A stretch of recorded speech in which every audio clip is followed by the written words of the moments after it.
Hello, listeners, and welcome to another episode of the Untethering Shame podcast. Today's guest is Barb Bigalke, founder and executive director for the Center for Suicide Awareness. Barb is a force. Her focus on raising awareness and finding innovative solutions to some of the most shame-driven topics, suicide, mental health, and trauma. One of her most impactful support systems was the launching of Hopeline, a text-based crisis support line. And what I find really interesting about this, and I'm excited for us to get into when we start talking, is that she founded this in 2014, which I know doesn't seem like it's that long ago, but 10 years ago in the tech world, texting was not what it is now. So we're going to hit on that because that, again, when we think innovation, was incredible. Today, I'm honored Barb is going to share a bit more about her story, how she decided to get into this work, what drives her to create this type of change, and we are going to talk more about suicide, mental health, again, hitting on the Hope Line and all these other areas of support and why we need it, and we need to stop being so afraid to talk about these really important issues and the ways that we can create more supportive solutions. As we'll find out, the road was not always paved or filled with support as Barb pursued these endeavors. And even almost 15 years in, there's still judgment and fear. So how does she keep showing up? And what can we all do to make this work and the conversations that need to be happening around mental health easier, more accessible, or even if they still feel hard, something we're willing to walk into with a greater degree of openness? So let's find out together.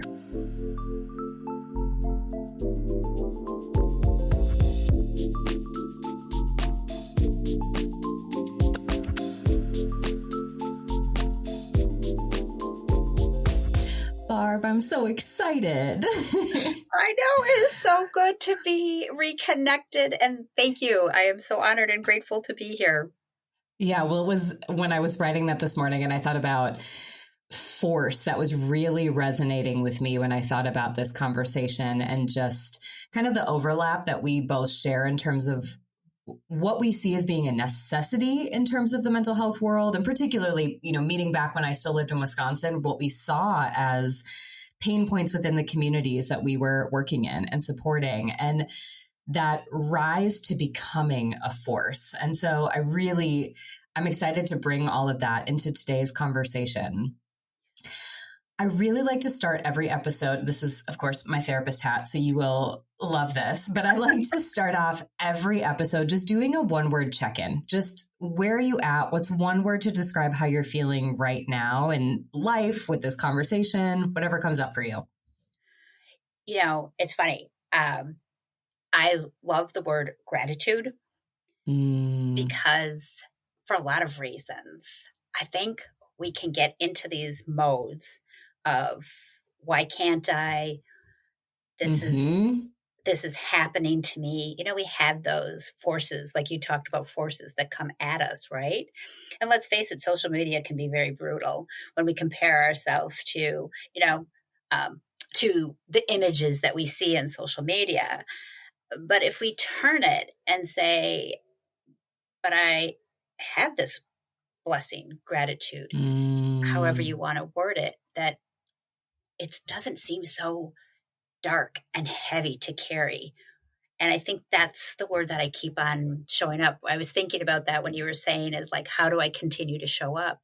Yeah. It's that gratitude of, okay, but I get to do this. I don't have to do this. Yeah, it's interesting. I think I've been doing that word a lot. I just did a yoga class today and they asked us to pick a word or something that was kind of a stuck point in our lives that we were all going to take a collective inhale and then the exhale and we were going to release it. And one of the things I'm really working on is the release of expectations of other people, of myself. And I think being really careful because it doesn't mean I have no goals, no motivation, no drive.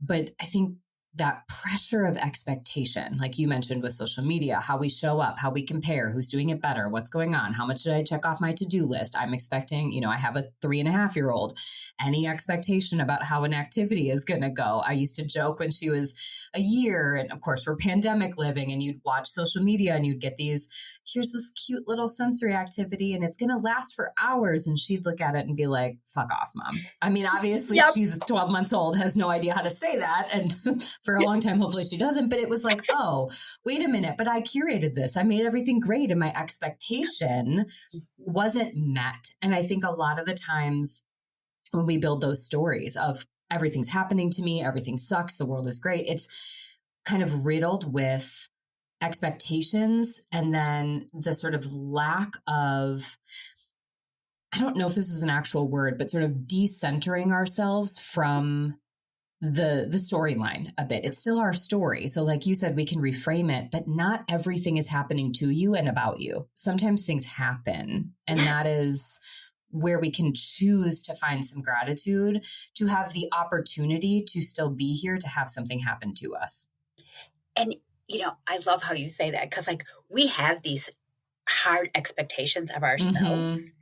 And it's sort of like, okay, we build it and build it and build it. And maybe we don't have to build it so high so that we fall that high and so crashing down. And so I'm a mom too. And sometimes you think, okay, like I just saw this on Pinterest. Why aren't I doing this? And why aren't I throwing these kind of parties? And you're just going, okay, in a real reality world, how much time do we have? And what's our capacity? And I think in our world, we just are stretching our capacity because the things of we should be doing or why aren't we doing it? And that word success, I think, is such a dangerous trap because why are we judging our personal success with others? It's our journey. It's our definition, and we don't need to continually compare it to others. And that's where judgments come in as well. We're not doing as good as them. Well, we don't know what they're doing and what their success is. Yeah. Or the context of their story and what their life was like 6 months prior or will be like 6 months from now. And so you're time stamping somebody, putting them on a pedestal. I honestly, I've used ever since it happened, the Will Smith at the Oscars, the slap as the example of the pedestal, and then he crashed. And the expectation that he's not human, that he doesn't have trauma, that I do not condone the behavior. Right. But as a therapist, I can understand what happened in his brain, at least to the extent he's been willing to share publicly, and you can make sense of it. But it's like we get so rigid in some of those thoughts, in some of those feelings, in some of those elements. And we have to just kind of pause and go, even the littlest thing, like I get to make food instead of, oh my gosh, I got to cook another meal. I got to clean the kitchen again. I get to clean my kitchen to have a space I'm excited to cook in the next day. I am choosing to do these things. And I'm curious. Okay. So now you and I, and this is where we were talking offline before we hit record. We could have booked a 6-hour session and probably still had more time that we would want to talk.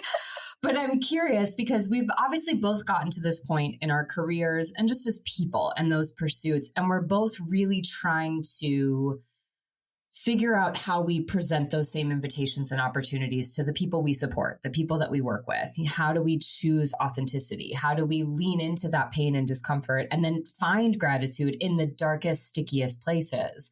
Yeah. And so your, baby, as I guess your professional baby, because you're also a mom, but the Center for Suicide Awareness, which is this incredible organization that is just trying to, it's got legs for days for how much impact and support it has. But I'm curious, how did you get to this place? How did you decide I'm working in this field? This is who I want to help. I'm going to reframe that mindset for myself. I want to talk about expectation. Take us through, maybe it's 2-year-old Barb, maybe it's 22-year-old Barb, but where did the journey start and how did you fall into this work?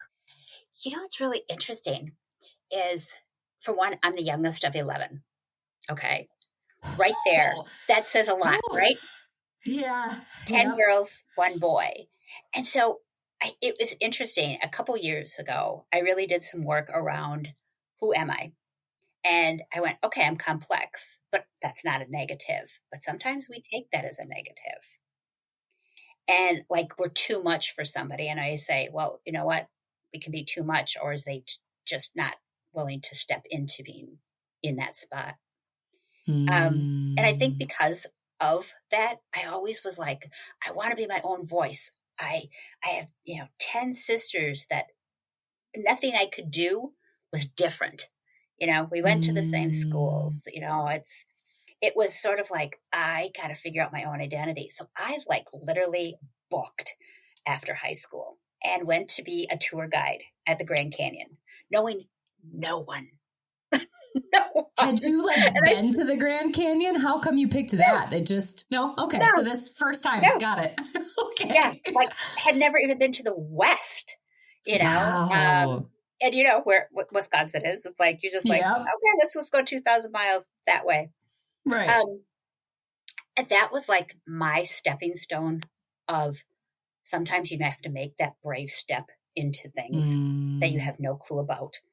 And I can tell you it was a life-changing experience being a kid from Milwaukee, Wisconsin, being very sheltered, very, middle class. I knew everybody, going to Catholic school, to now you are doing things like taking people down the canyon on mules.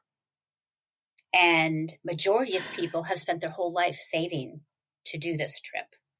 And I'm going, wow, look at the diversity and look at the culture and the lack of judgment. And that sort of set me on to be like, why can't I do things? And it was freeing, not being under the shadow of all of my sisters. And I do have one brother.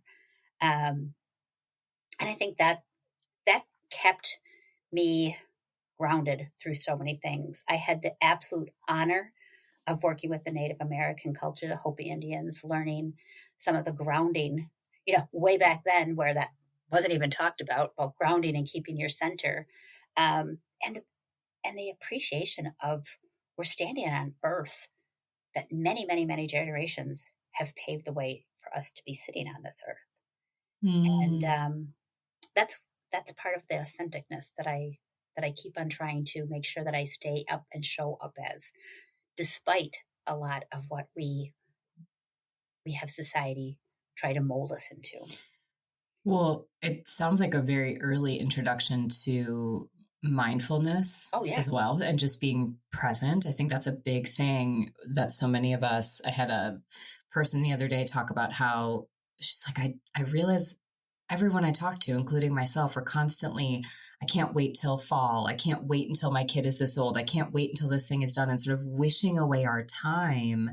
And it sounds like for you, it was, you're honoring and witnessing these very beautiful moments for the people you're giving the tours to, but you're seeing the importance of just grounding yourself, whether it's the most important day, their favorite day of their life, or the hardest day of their life, or an average day, as most of our days are, and just being in that.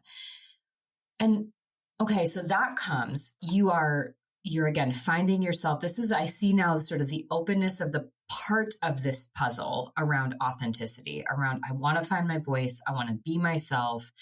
And I'm learning what that means to do that and to be present in who I am and curiosity for the people around me. So this is, 18, 19, I'm assuming. At this point, did you have the mental health side? Like, were you talking about things like depression, anxiety, mental health? Oh, absolutely not. Because in my family growing up, you knew that the uncle would be off, right? Because that's what you'd be like, but that's just who he is. The stigma was so, you want to talk about, let's just keep this quiet. Right. I know for a fact that my mom suffered through her own mental illness and struggles, but yet you didn't know that because you didn't talk about it. It wasn't brought up. It was just, mom's tired, she's staying in bed, instead of maybe mama has depression. And so forth. And so I think for me, it was an awakening of how do I show up without having the ability to be like, okay, you're so-and-so sister, so-and-so's, family. And from there, oh my gosh, from ebbs and flows, from schooling to education to so many things, to moving back to Wisconsin out of obligation. And I say that because my parents were aging, and it was, maybe it's time to come back to do the right thing. And I don't regret that at all. I got to see my parents, prior to their death. And I got to raise kids in a very family safe type of area. And so I don't regret that. But I think where the real thing, besides doing education and getting degrees in psychology and so forth, which always intrigued me, I had good people that would spark my interest to continue to do more. I believe we all have opportunities to be that mentor, even if we don't label ourselves as mentors. Meeting people that all of a sudden sparked you to take on an additional class, or, hey, have you thought about this? And so, I mean, even today, I just became a Reiki master because it's like, why not? You know what I mean? So continue to doing those kind of things, I think, is where my mental health journey was. And then the turning point of where I started the center was I was working with law enforcement as a crisis responder. And I can tell you this to this exact moment. We would be doing death notifications. And the Wisconsin roads are treacherous in the wintertime. And I could do a death notification with law enforcement and say that their loved one died on the icy roads of Wisconsin. And people grieved, and we saw sadness. But I saw something else. There was a layer of community bringing over hot dishes and how can I help? And I'll bring in the mail and all these help. But then I would do notifications and they would say it was a suicide. And no one ever brought over casseroles, it seemed like. And people pulled the shades and whispered. And there was that shame. And I was like, so wait a minute. They're both losing somebody. They're both grieving. But one deserves a casserole, one doesn't. And that did not sit well with me at all. Because I thought, this is a huge, huge stigma that literally stops people from doing the right thing. And I thought, these people are grieving. They've lost somebody. But now we have to put a layer of shame on it. How do we reach them then? Right. And so, like, when we look at statistics, and I hate statistics if you know me, right? Because these are people. They have names. They're human beings. How do they grieve? How do they process their grief? Some of the saddest things I would hear is when people would say, I lied about my loved one's death because I was too embarrassed. It was a suicide. And I didn't want judgment, religious or otherwise. Yeah. And I said, man, what if there was a safe place, free from judgment, free from the stigma, to just have that safe, sacred spot that people could share how painful it is and how it is such a unique death, because it brings on the shoulda, coulda, wouldas and guilt and blame. And that, I can tell you, I was so naive. That was it. I just wanted a safe little support group to be like, hey, this is okay. And let's do a walk. And maybe a couple people will show up to say, here, we'll walk the streets to share this. And that was the seed of what the center is. And I think back and go, boy, I had low expectations. Well, but you didn't know what expectations to have because you didn't grow up talking about this stuff. I mean, the fact that you were even open to thinking about it differently, the fact that you noticed it from that place of curiosity, again, maybe rooted back to a lot of that work that you did in psychology, maybe some of it, again, the grounding components, that curiosity piece. But it's not like even in your psychology classes, they were having full conversations about suicide and how to deal with it. It was stigmatized even in the field. And so you are suddenly noticing something, going to a neutral position to say, I'm wondering why. Why is this designed this way? Why is the community, why is the system such that this one is this way and this one is this way? And then you were just willing to start a different conversation. And did you notice when you were first doing some of this work, did you have some of those internalized biases as well? Like, oh yeah, there is something wrong about suicide or something embarrassing? Or were you kind of immediately like, oh no, this deserves a different look? It was interesting. I think when we do our own work of unconscious biases, right, that we don't know that we necessarily, for me, I had to go back to my original roots of, I went to 12 years of Catholic school. Yeah, so of course there's some in there. Right. How could there not be? How could there not be? And I'm sitting there thinking of going back and going, oh my gosh, this was sort of put into you that, this is a sin, and, all of those things that were put on. So I had to literally do my own work of saying, where did I get this? Like, where did I get this unconscious biases? Like, did I just create it? And I had to sit there and go, wait a minute. That's right. I grew up very strict Catholic. I grew up with Catholic upbringing, and this is what was portrayed as something wrong. And that's why, the verbiage of saying they died by suicide versus they committed just brings a whole nother spin to it. Commit a crime or a sin, but they died by suicide. That suicide was the killer. Right.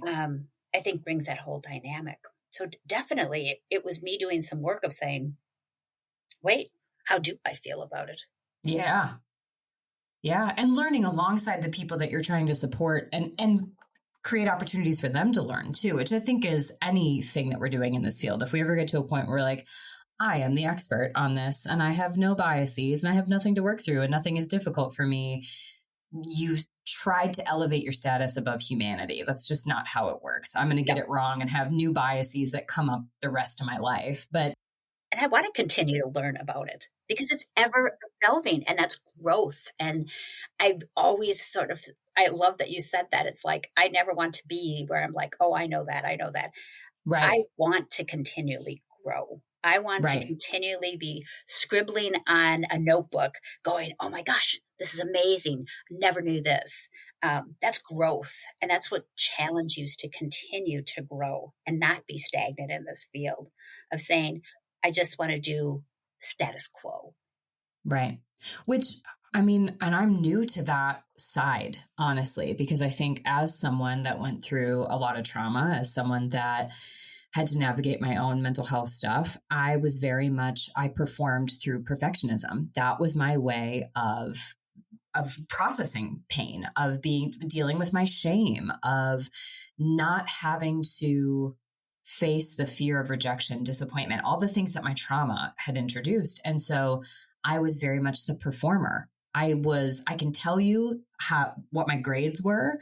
I can't tell you 98% of what we studied in school because I did what I needed to do to get the A. I didn't learn in the same way. And because that wasn't safe. And so I think even in the field of therapy, of mental health, we know a lot of people that get into this work have their own things, either direct or indirect. I think sometimes I have to be at this level to be okay enough to be in the room.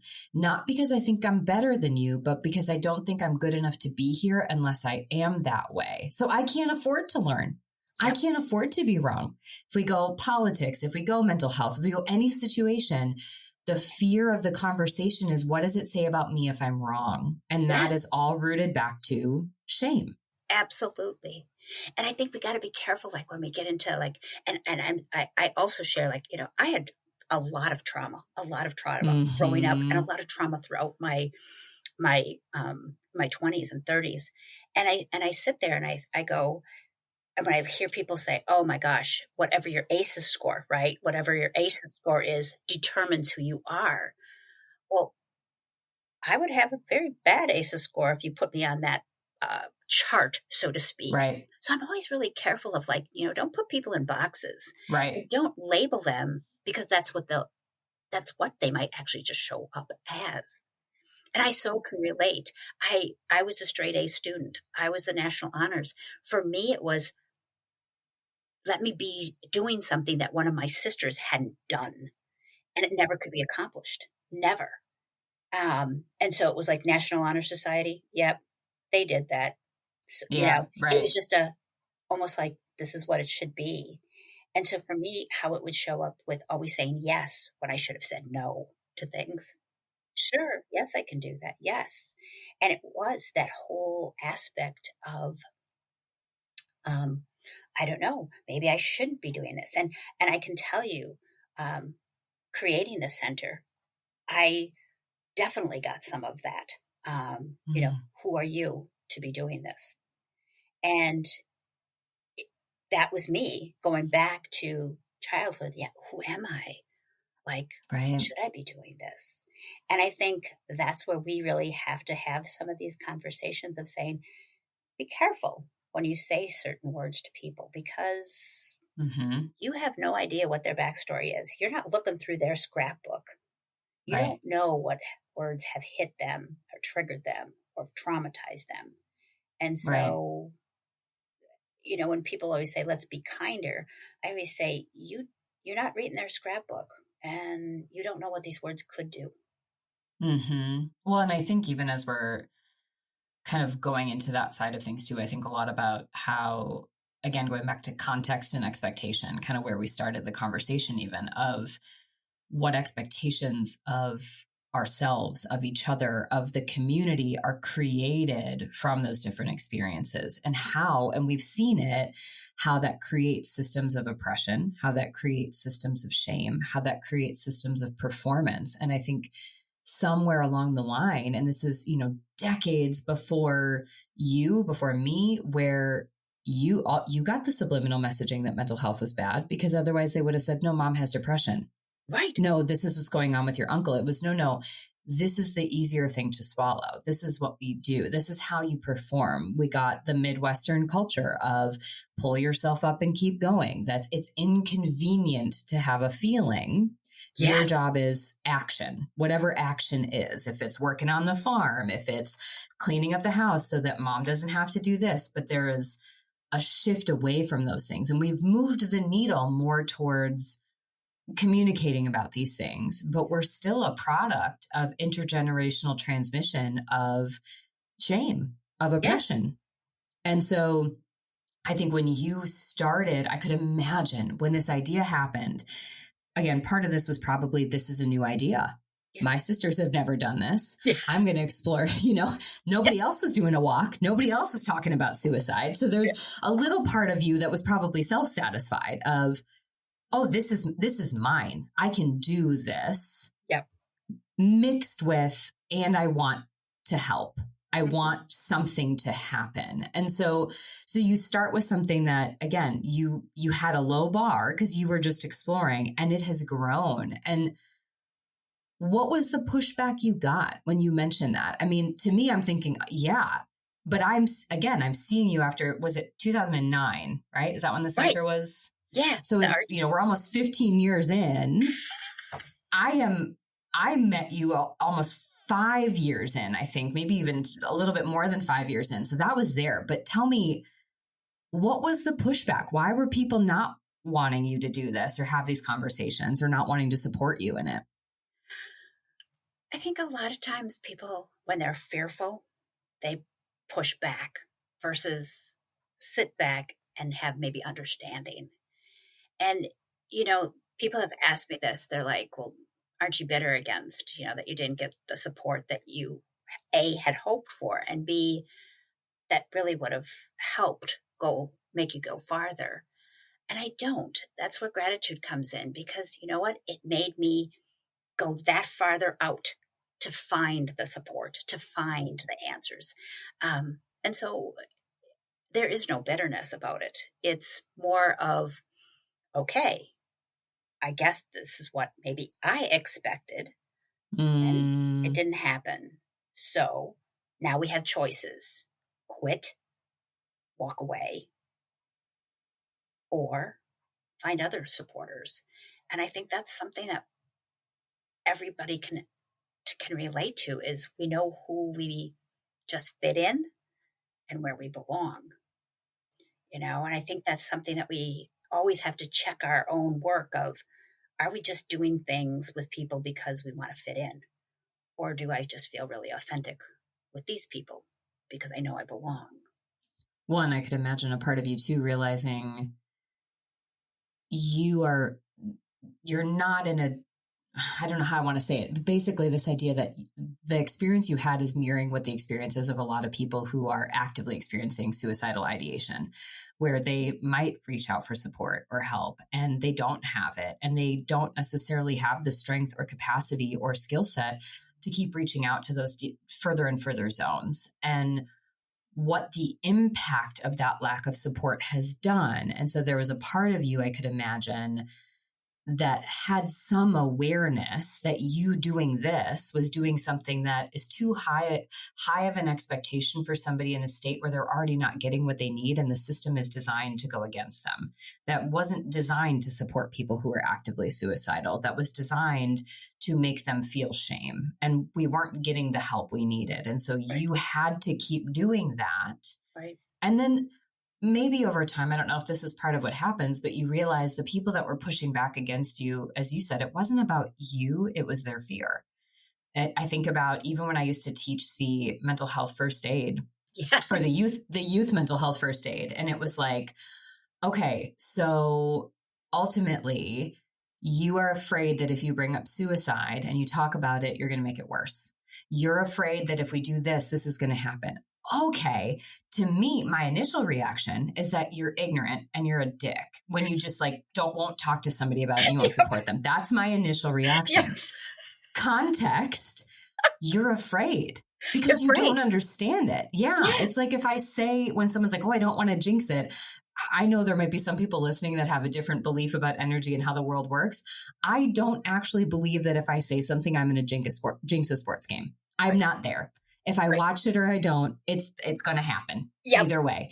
And so, but there is that fear. And I think it's a sort of power we take on because we're so afraid of screwing up. And so I could imagine if you went back, you're thinking a lot of that lack of support wasn't about me.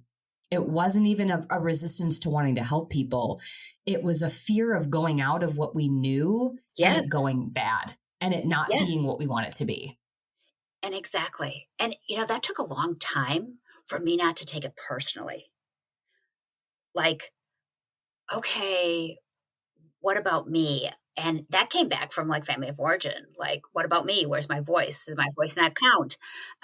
Is it not good enough? Am I not good enough? Am I not worthy? I mean, you can go down that rabbit hole so fast. It's amazing. And coupled with the stigma of why, like you said, when you were teaching, it's like, oh, I'm not real comfortable. You're absolutely talking about something that absolutely makes people uncomfortable. Yes. Yes. And people like to shy away from that. I always say when someone's crying, what's the first thing you do? You hand them a tissue, not because you're like this wonderful person. It's because your tears are making me uncomfortable. Right. Or with little kids, stop crying. You're okay. Stop crying instead of just sitting next to them while they cry. Yeah, 100%. And so I think, all those things were the part of the dynamic of why it was, you're talking about something that makes people uncomfortable. You're talking about lives, dead and alive, in that context. And then you're sitting here doing your own little work inside, internal work, going, am I good enough to do this? Do I know what I'm doing? And what if this fails? And I know that there was a lot of pushback of what if it fails? What if it fails? And like you said, texting back then was still we're just walking into it. It's not today. And I think back to the saving graces of the people that I talked to, in California, that was just been doing this for years. And I'm like, oh, thank you. And I would lean so heavy into them and say, reassure me, validate me that I'm on the right path of doing this. And, I think that's where you really have to take on your own and say, I will find the support. And I will find people that do believe in me, even if I have a little voice inside myself that, do I believe I can really do this? Yeah. And it was new. It was a new thought. It was very new. But I look back and go, okay, I could have stopped so many times, to be honest with you. Yeah. From the people that glared at me and said, who are you? To the people that says, well, we all know you're not credible. These are true things that I was told to my face. And I think, but isn't that exactly why we need things like the Hope Line? Right. that we have a resource to say, that was really hurtful. That was really mean. This person called me not credible. Like, maybe I'm not. Yeah. And so it was sort of a double-edged sword of going, okay, you're going to say these mean things to me. You're going to be the mean, I always call them the mean girls at the lunchroom, right? In 6th grade.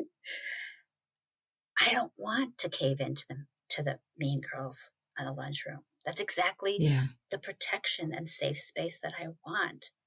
So when you do have those mean girl conversations, you have this safe spot that you can text and you can say, that was really hurtful.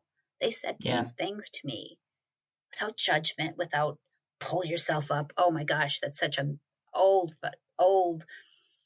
thing of let's just dust off and move on. Oh my gosh, what does that do for anybody? Nothing. It just stuffs it farther down and puts more weight in your backpack to carry on through life. So in an odd way, I'm grateful for them.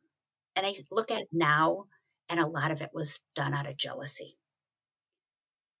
That, wait a minute, you're thinking in a maybe 4 steps ahead. And it was, well, if she's doing this, then how will I look compared to that person?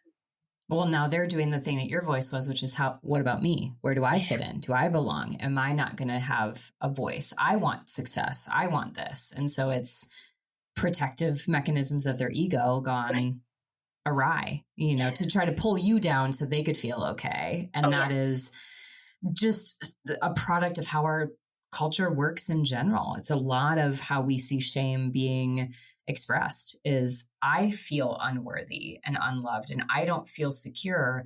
I need you to come down here. I need you to be down here with me so that I can be okay. Absolutely. When you started, was your focus the individuals that were actively suicidal, or was your focus on the families that had lost someone? Or for both, I guess. The original support group and walk, it was for the people that did lose somebody to suicide.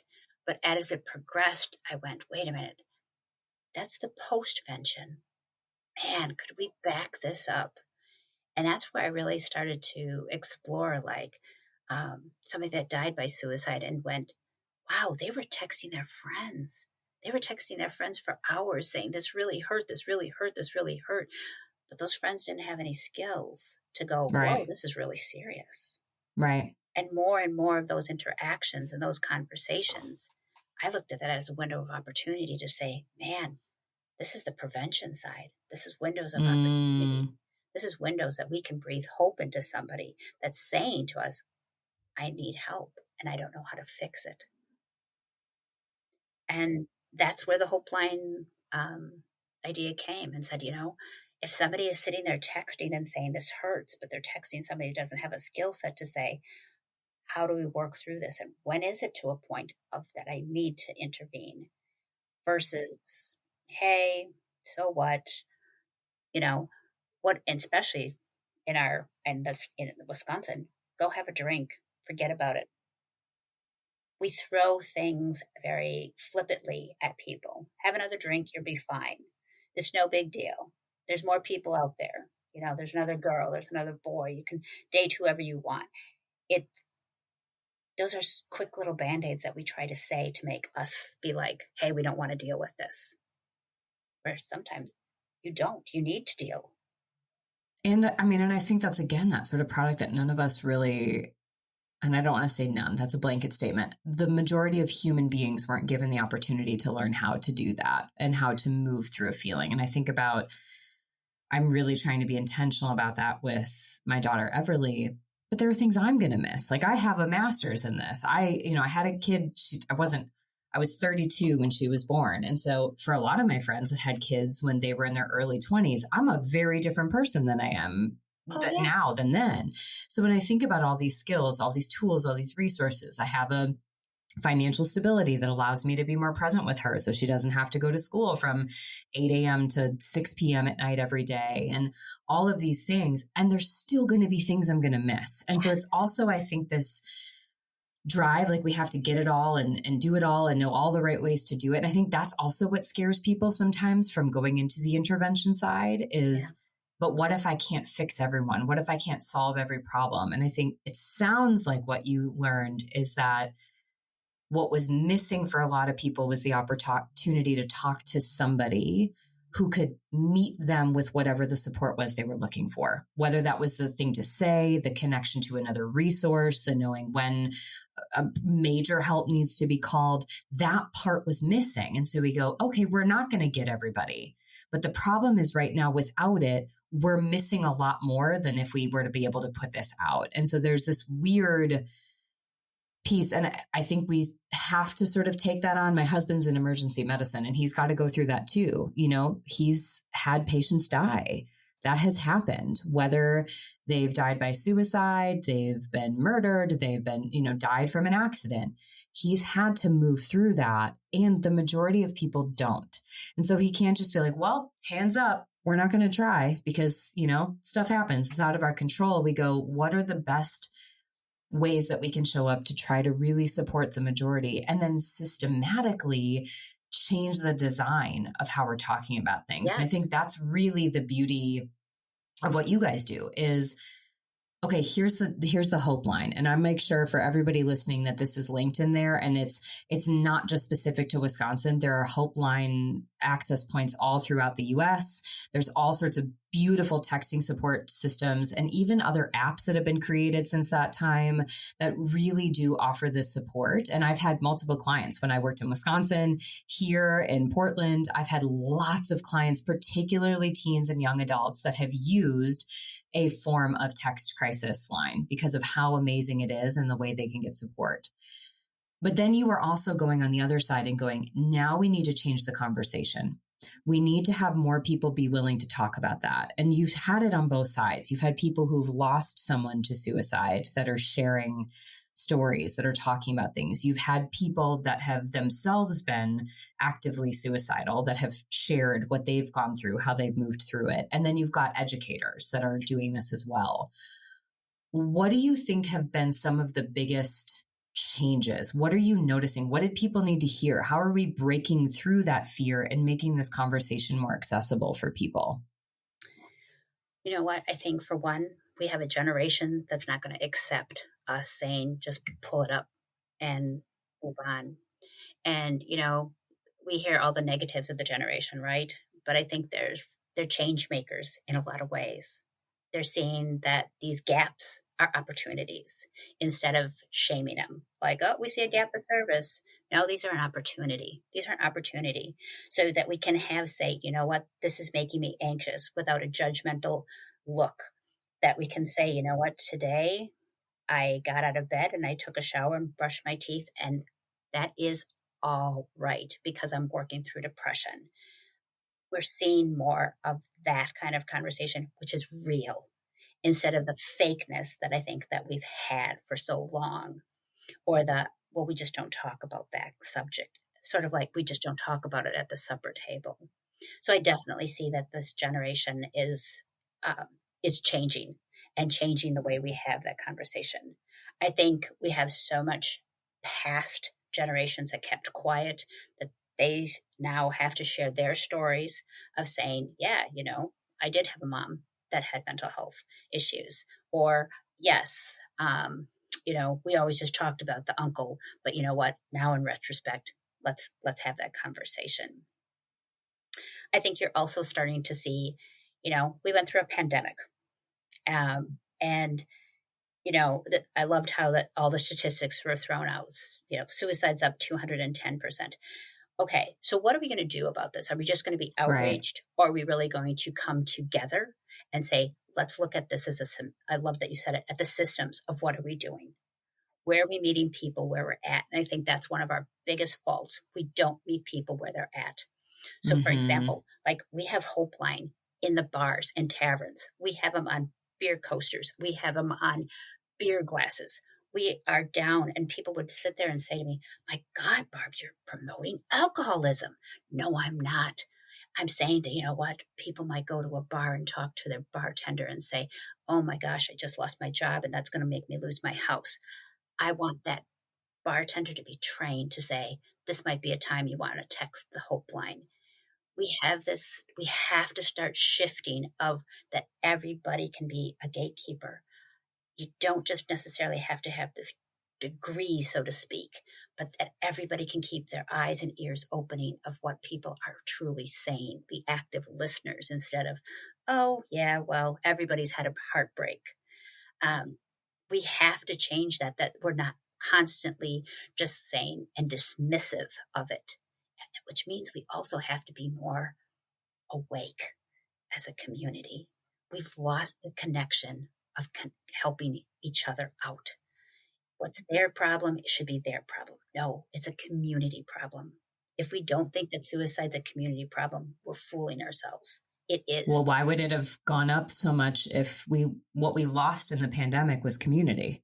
Correct. And we saw suicide rates go up. So it's like I know there's other factors, but what we know is that those rates went up as people lost community and connection. And so when you notice those tie-ins, you have to go, okay, there's a reason for us to reframe this. And I think one of the other things, as you said that too, that came to mind is, when everything was coming out, and I think this isn't the first time I heard it, but it was the first time I heard it. This idea of, if we're really going to attack racism, everybody has to be willing to admit that they're racist. We're all a little bit racist kind of idea. And it was about 2 years ago when I was reading books and doing more research and really trying to tackle my own bias, thinking, oh yeah.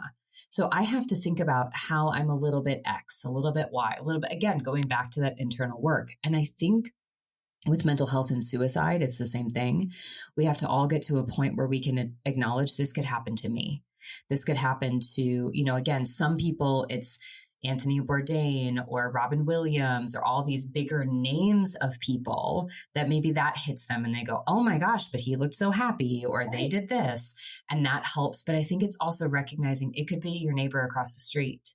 It could be that little kid that you just saw get off the bus. We have to find the balance between living a life in vigilance, because that's not helpful. We can't assume that everybody in every given moment is either going to die by suicide and they're suicidal, or they're going to kill someone, and all the terror and the panic that comes in. Fear. But we have to not go to the other side too and just say, well, if we don't talk about it, it's fine. Yeah. Because it's happening. It is. And we need to have more of that approach overall. And I'm mindful, because I know that we're getting close to time. I want to think about this because you are such a great resource for breaking down those entry points for people. And so some of the people listening to this are going to be unfortunately familiar. They've maybe lost someone. They've experienced their own journey through suicidal ideation and mental health crises. And then there are going to be some people that are listening to this that in their mind or in their known experience have never touched this before. This is the first time. What do you want to say to people if you were going to give them maybe a wish or an invitation to take with them? What do you want that invitation for that next step, the change? How do we create more change makers from these listeners? What can they do? How can they be a part of this? And I love that you called them change makers, because that's what it is. We have to change these conversations. We have to not set up that everybody has to be perfect, that you have to have everything. Like you said, as moms, we have these unrealistic expectations. And is it okay to say, okay, we're doing the best we can, and that is enough, period, without anything beyond that? I think the word grace has to come by more, to giving each other grace, that no, did they purposely not read your email? No, maybe they're inundated with emails. Right. The sense of instantaneous, we've got to get from. We cannot continually just live like we have to be on. Mm-hmm. Resting our body, our mind, and our soul. And having the ability to say, you know what? We are all works in progress. Somebody said to me the other day, they're like, I'm just so broken. And I said, well, great, because everybody has their own little pits of broken. Welcome to society. But we don't talk like that, and we should. And I shouldn't say we should. I hope that we get to a point that we all realize we all have a little bit of a scrape here, a bump here, and so forth. And there's nothing wrong with it. It makes us that we're alive. Someone said to me, they're like, well, I hope someday if I die, that my house is organized and clean, so whoever comes in doesn't have a mess. And I thought about that and I said, when I get to that point in my life, I hope there's nose prints from my dog on the window. I hope there's papers still that I have never even sorted out, because that means I'm living my life in progress and not just stagnant. And I think we have to embrace that, that's the change we need. Like, hey, we're doing the best we can. We're just doing it. And puts away some of this incredible judgments that we have towards things that maybe we don't even know or understand. Yeah, I like that a lot. And I read the Bell Hooks book, All About Love, recently. And one of the things that she talked about in there is how so many people confuse love with abuse, and how we've basically made dysfunction so normal that people almost say it like, if you say, well, I'm a multitasker, as if it's a good thing, instead of kind of questioning it. And one of the things I've been really holding on to is, how do I basically recategorize dysfunctional things as being dysfunctional? Just because 1,000,007 people function this way, or I have no idea how many people live in the US, but speaking for you and me in the US, and we know this is like this in other countries, just because it's normal here that everybody's working all the time and everybody does X, Y, and Z, and you're supposed to go to school and then go to college and know what you want to do, and success is supposed to be this ladder system, that does not make that healthy. That does not make that right. That does not make that the actual wants and needs of the majority. And so really starting to reframe that too. And so it sounds like even the invitation in that willingness to show ourselves grace, and that willingness to recognize, you mentioned this early on, the success piece and reframing success. I think it's also recognizing that the system is designed to keep us tethered to shame. We're still going to exist in the system. We can't completely leave. You're going to go to another system and there's going to be more, but you can decide you're going to write the story differently from within it and start to do the work to be a ripple of change for those around you. And that is something as small as when somebody isn't feeling well, just saying, I'm here. Yeah. Not telling them it's going to be okay. Not trying to say, well, what can I do? How can I fix it? How can I do that? Because it's not about you. Just, I'm here. Yes. It's really hard sometimes, and I'm here. Yes. Tell me about what's going on for you. Tell me what that feels like, and just letting them hold that. And I think maybe now I'm adding on step number 4 for people, but even thinking about this idea of when my daughter gets upset, I try really hard not to try to fix it for her, not to try to focus on, well, what's the solution? How do we get you out of this? But instead really thinking about, how can I just be with her in this, because she's learning emotion processing. And I wish for so many of us, that's what we had. Like my husband now knows when I get to that point where, for me, it's mostly my anxiety and my shame go hand in hand. They kind of build up, build up, build up. I am, again, that performer, that perfectionist. I have that shame-driven fear. I can't tell anybody or they'll reject me. Right. And if I don't use my skills to tell people before it builds up, I reach a certain point and then I need to be told, this is what I look for. This is my validation. I come out of it is that my life is harder than everybody else's and that he gets it. I do not believe my life is harder than anybody else's on a normal headspace.